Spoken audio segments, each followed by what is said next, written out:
As a continuation of the discussion for the self from various philosophical perspectives, we will talk about the bright ideas of Rene Descartes and David Hume.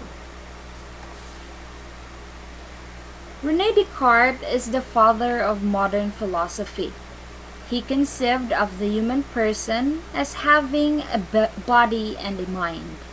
He proposed that the only thing that one cannot doubt is the existence of self, despite the fact that he claimed that there is so much that we should doubt. For Descartes, self has two entities. One is cogito, or the thing that think, or the mind. Second is extensa, or the extension of the mind, or the body. He also views the body as nothing else but a machine that is attached to the mind. Descartes further said that there is so much that we should doubt, since much of what we think and believe are not infallible or are capable of being wrong, they may turn out to be false. One should only believe that, since which can pass the test of doubt.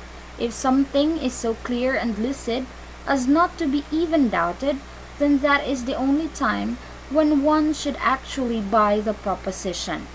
For example, your newfound friend Apollo told you something about your conservative best friend named Venus. He said, "Hey, you know what? I saw Venus kissing Santa Claus under a mistletoe last night. I've seen them twice already." Anong gagawin mo? Possibly maiisip mong, why should I believe you? I knew Venus better than you do. We're friends. We're best friends. Or maybe iisipin mong, I just met you. Why would you say that? Or maybe you'll ask for a proof of what he's talking about. Right? There is doubt.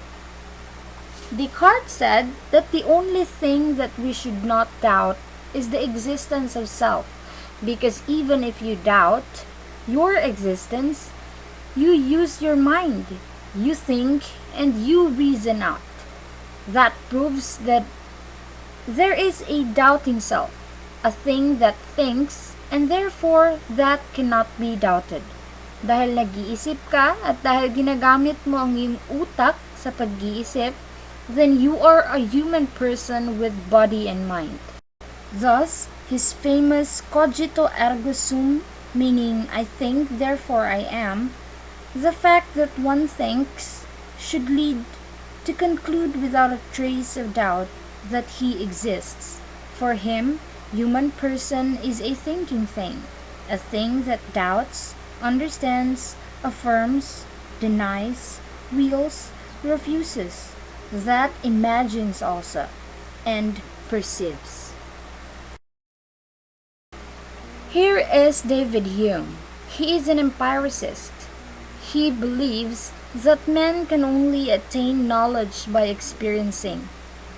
Empiricism is a school of thought that espouses or supports the idea that knowledge can only be possible if it is sensed or experienced.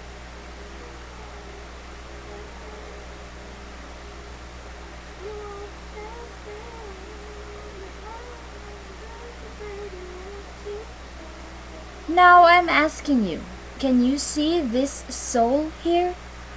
Or can you see anything? What about this? Can you see anything? Yes, obviously, there is a walking figure. Hume's point here is, if you have not experienced or encountered a thing, you cannot gain knowledge about it.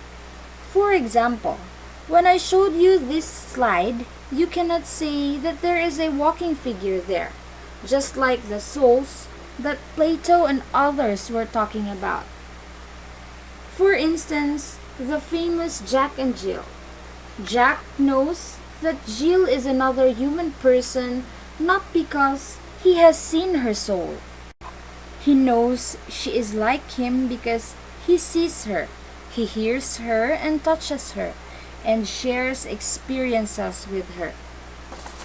For Hume, experiences is two categories. First is impressions, or the basic object of our experiences and sensation. It becomes vivid because they are products of direct experiences. And second is ideas, or copies of impressions. These are not as vivid as our impressions. These are the product of our imaginations.